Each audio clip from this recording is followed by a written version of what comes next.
আমরা লাইট হাউসে উঠছি, অনেকটা উঁচুতে, 10 টাকায় পুরো অ্যাডভেঞ্চার। তো উপরে প্রচণ্ড হাওয়া। ওপরের এই জানালাটা থেকে লাইট হাউসের এন্ট্রান্স আর শহরের সুন্দর ভিউ পাওয়া যায়।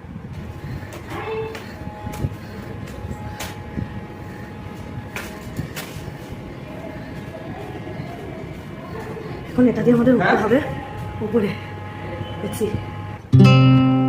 উপরে ওঠার পর এটা ভিউ খুব সুন্দর, পুরো সমুদ্রটা দেখা যায়। আমাদের গোপালপুর জার্নিতে আমাদের সাথে রয়েছে সুস্মিতা, বালাজি আর সুধীর। বেশিরভাগ জার্নিতে কিন্তু আপনারা ওদের দেখতে পাবেন। লাইট হাউসের পাশের এই স্টোরি লাইন ক্যাফেতে আমরা গেছিলাম ডিনার করতে।